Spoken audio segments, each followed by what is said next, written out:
نحمده ونصلي ونسلم على رسوله الكريم اما بعد فاعوذ بالله من الشيطان الرجيم بسم الله الرحمن الرحیم۔ محترم، اس سے پہلے کے درس میں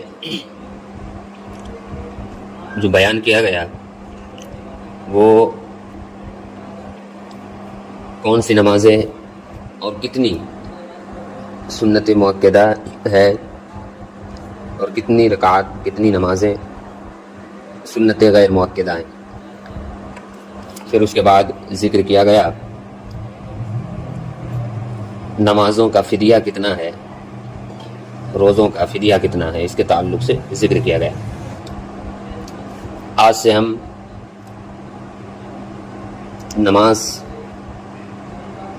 کے شرائط، نماز کے فرائض، نماز کے واجبات، اس پر ہم اب ڈسکس کریں گے انشاءاللہ تبارک و تعالی۔ اب نماز کے مسائل چالو ہو رہے ہیں، لہذا آپ حضرات فوکس اور پوری توجہی اور دل و دماغ پورا حاضر رکھ کر اب مسائل کو سماعت کریں۔ آج ہم شرائط نماز میں سے کچھ شرطوں کو آپ کے سامنے ذکر کریں گے۔ ایک ہوتا ہے نماز کے لیے کیا کیا چیزیں ضروری ہے، اور ایک ہوتا ہے نماز میں کیا کیا چیزیں ضروری ہیں۔ سمجھ رہے؟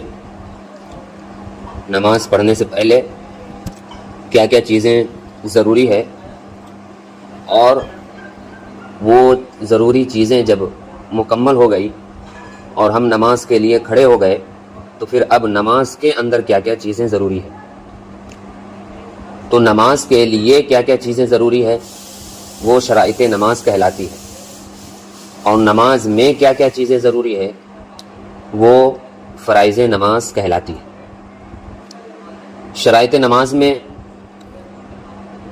6 شرطیں ہیں،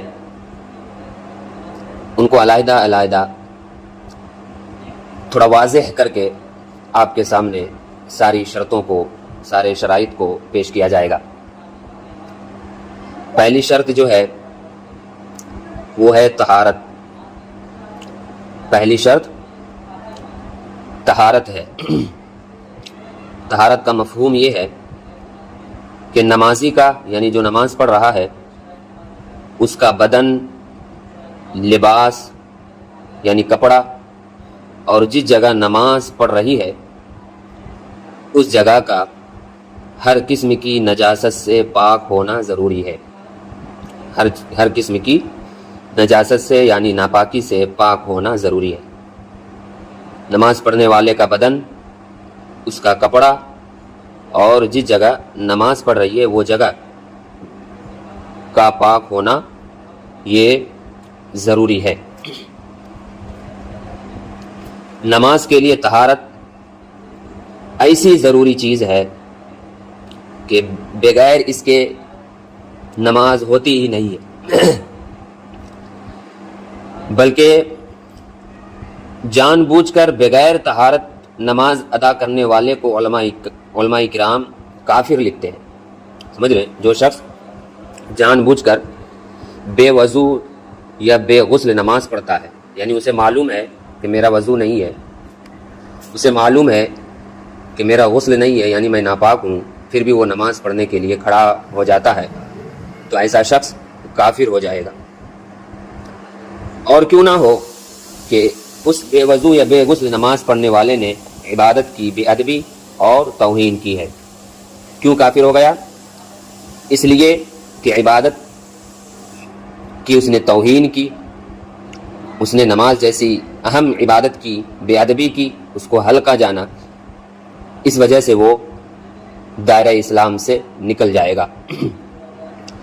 نبی پاک صلی اللہ علیہ وآلہ وسلم فرماتے ہیں کہ جنت کی کنجی نماز ہے۔ کنجی جانتے ہی ہوں گے، چابی، جنت کی چابی نماز ہے، اور نماز کی چابی طہارت ہے۔ سمجھ رہے؟ ایک ہوتا ہے کامل یعنی مکمل، جس طرح شریعت نے بتایا ہے اسی طریقے کو فالو کر کر طہارت حاصل کرنا، یہ کامل طہارت کہلاتا ہے۔ اور ایک ہوتا ہے ناقص طہارت، یعنی شریعت نے جو بتایا ہے اس پر مکمل طور پر عمل نہ کرتے ہوئے، تھوڑا تھوڑا عمل کرتے ہوئے طہارت حاصل کرنا، یہ ناقص طہارت کہلاتا ہے۔ ایک اور حدیث پاک ہے کہ طہارت نصف ایمان ہے، آدھا ایمان ہے۔ سمجھ رہے؟ طہارت نصف ایمان ہے۔ اس حدیث کو امام ترمذی نے روایت کیا اور کہا کہ یہ حدیث حسن ہے۔ اب آگے بڑھیں۔ طہارت کی دو قسمیں ہیں، طہارت صغرا اور طہارت کبریٰ، یعنی ایک چھوٹی طہارت اور ایک بڑی طہارت۔ صغرا کے معنی چھوٹا اور کبریٰ کا معنی بڑا۔ تو طہارت صغرا یعنی چھوٹی طہارت اور طہارت کبریٰ یعنی بڑی طہارت۔ طہارت صغرا وضو ہے اور طہارت کبریٰ یہ غسل ہے۔ جن چیزوں سے وضو لازم ہوتا ہے ان کو حدث اصغر کہتے ہیں، اور جن سے غسل فرض ہو ان کو حدث اکبر کہتے ہیں۔ سمجھ رہے بات کو؟ تو یہ پہلی شرط طہارت کے تعلق سے کچھ چیزیں ذکر کی گئی کہ طہارت کہتے کسے ہیں؟ طہارت نمازی کا بدن، لباس اور جس جگہ نماز پڑھ رہی ہو اس جگہ کا ہر قسم کی نجاست سے پاک ہونا ضروری ہے۔ سمجھ رہے؟ اس جگہ پاک ہونا ضروری ہے۔ اب کچھ مسائل اس کے تعلق سے سماعت کریں۔ نمازی کا بدن، کچھ چیزیں ایسی ہوتی ہے جو لا علمی کی وجہ سے ہم غلطی کر بیٹھتے ہیں۔ بارش کا موسم ہوتا ہے تو گھر کے کام کاج کے لیے باہر باپردہ نکلنا پڑتا ہے، تو کپڑے وغیرہ پر کیچڑ وغیرہ لگ جاتا ہے، تو اس کیچڑ کا کیا حکم ہے؟ کیا اس کیچڑ سے کپڑا ناپاک ہو جائے گا یا نہیں؟ اس کے تعلق سے تو علماء کرام فرماتے ہیں کہ اگر آپ کو یقین ہو کہ یہ کیچڑ ناپاک ہے، آپ کو یقین ہے کہ یہ کیچڑ ناپاک ہے، تو ناپاکی کا حکم لگے گا۔ بارش کے کیچڑ کے تعلق سے حکم شرع یہ ہے۔ دوسری بات یہ ذہن میں رکھے کہ کپڑے پر یا جسم پر کہیں پر بھی کوئی ناپاک والی چیز لگ جائے تو وہ جگہ صرف ناپاک ہوتا ہے، نہ کہ آپ کو پورے طریقے سے نہانا پڑے گا، غسل کرنا پڑے گا، ایسا بھی نہ ہو۔ ہم لوگ کیا سوچتے ہیں کہ بھائی کسی وجہ سے کپڑے پر یا جسم پر کہیں ناپاکی لگ گئی ہو تو ہم پورے طریقے سے ناپاک ہو گئے۔ نہیں، ایسا مسئلہ نہیں ہے۔ جہاں پر لگا ہے اسی کو دھونا ضروری ہے، باقی سارا جگہ اور سارا جسم پاک ہی کہلائے گا۔ جس جگہ لگا ہے اس جگہ کو دھونا یہ ضروری ہے۔ اسی طرح لباس کا بھی مسئلہ ہے کہ اگر لباس میں کہیں ناپاکی والی چیز لگ گئی ہو تو اس جگہ کا دھونا ضروری ہے، باقی جہاں نہیں لگی ہے تو وہ جگہ پاک ہے۔ جس جگہ آپ نماز پڑھ رہے ہیں اس جگہ کا بھی پاک ہونا ضروری ہے۔ جس پر آپ نماز پڑھ رہے ہیں مصلی وغیرہ، اس کا بھی پاک ہونا بہت ضروری ہے۔ کچھ مسائل آپ کے سامنے ہماری بہنوں کے لیے جو ضروری ہے وہ مسائل میں آپ کے سامنے لے کر حاضر آیا ہوں۔ نیل پالش سے وضو اور غسل کا حکم۔ تو دیکھیے علماء کرام فرماتے ہیں کہ اگر ناخنوں پر نیل پالش وغیرہ لگی ہوئی ہو اور وہ نیل پالش اندر تک پانی کو لے جانے میں روک رہی ہو تو ایسے نیل پالش لگا کر نہ تو آپ کا غسل ہوگا نہ آپ کا وضو ہوگا۔ سمجھ رہے ہیں؟ نہ آپ کا غسل ہوگا نہ آپ کا وضو ہوگا۔ یہ مسئلہ ہے، اس کو اچھے طریقے سے سمجھ لیجئے۔ نیل پالش کے ذریعے نہ تو وضو ہوگا نہ غسل ہوگا، تو اس کو لگائیے مت۔ اس کو لگائیں گے تو یہ ایک بار سوکھ جاتا ہے تو پھر جلدی نکلتا بھی نہیں ہے، تو اس کو اپنا لگائے تو بہتر ہے۔ دوسرا مہندی لگا کر وضو اور غسل کا حکم. مہندی دو طرح کا ہوتا ہے. ایک تو نارملی جو جھاڑ سے آتا ہے اس کو پیس کر لگاتے ہیں, تو اس مہندی کا حکم یہ ہے کہ اس سے وہ لگانے سے وضو اور غسل دونوں ہو جاتا ہے. وہ پانی پہنچانے میں سکچم ہے, وہ اس مہندی کے ساتھ پانی پہنچ جاتا ہے. اور وہ مہندی جو عموماً مارکیٹ میں ملتا ہے, وہ مہندی لگانا یہ آپ کے غسل کو اور آپ کے وضو کو خراب کر دے گا جب آپ غسل کریں گے.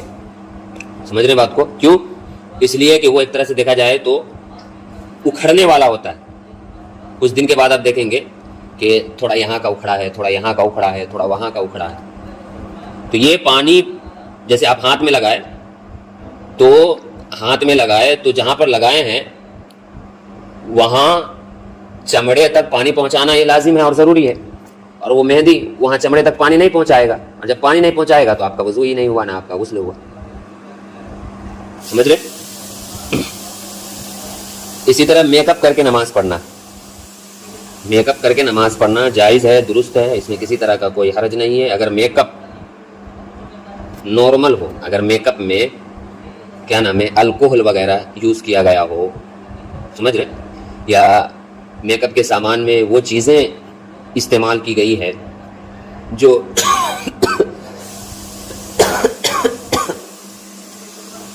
حرام ہے, جیسے سور وغیرہ کی چربی کے ذریعے بھی کچھ چیزیں بنتی ہے, الکوہل والا وغیرہ بھی استعمال ہوتا ہے, تو ایسا میک اپ بھی آپ کی نماز میں خرابی لا سکتا ہے. میک اپ دیکھیے دو طرح کا ہوتا ہے, ایک ہوتا ہے واٹر پروف, ایک ہوتا ہے بغیر water proof. Water proof make up کیے آپ, پھر آپ وضو کر رہے ہیں یا غسل کر رہے ہیں, تو نہ تو آپ کا وضو ہوگا نہ آپ کا غسل ہوگا. واٹر پروف کا مطلب ہی یہی ہے کہ اندر تک پانی نہ جائے. جب پانی ہی نہیں گیا تو پھر وضو کیسے ہوگا آپ کا, غسل کیسے ہوگا آپ کا. اسی طرح اگر آپ انگوٹھی پہنے ہوئے ہیں تو جب آپ وضو کریں یا غسل کریں تو انگوٹھی کے نیچے تک پانی پہنچانا یہ لازم اور ضروری ہے. سمجھ رہے؟ اسی طرح ناک میں اگر آپ کوئی زیور وغیرہ پہنے ہوئے ہیں تو ناک کے اندر جو سوراخ ہے اس سوراخ تک پانی پہنچنا لازم اور ضروری ہے. نہیں پہنچے گا تو وضو اور غسل نہیں ہوگا آپ کا. سمجھ رہے بات کو؟ الغرض غسل کے لیے جو چیزیں فرائض میں ہیں ان فرائضوں کو ادا کرنا بہت زیادہ ضروری ہے, اور وہ فرائض مرد و عورت دونوں کے لیے سیم ہے. ناک میں پانی چڑھانا اچھے طریقے سے اور کلی کرنا اچھے طریقے سے کہ منہ کے اندر ہر پرزے میں ہر جگہ میں پانی پہنچ جائے. اور ناک میں پانی چڑھانے کا مطلب یہ ہے کہ ناک کے نرم ہڈی تک پانی اچھے طریقے سے پہنچ جائے, اور پورے جسم پر پانی بہانا. اگر ایک رتی برابر بھی کہیں پر پانی نہیں پہنچا تو صبح سے لے کر شام تک آپ غسل کریں, آپ کا غسل نہیں ہوگا, آپ کا غسل نہیں ہوگا. اسی وجہ سے جسم کے ہر حصے پر پانی پہنچانا یہ لازم اور ضروری ہے. اسی طرح ہماری بہنوں کے سر کے بال تھوڑے بڑے ہوتے ہیں تو اس کا بھی مسئلہ ہے کہ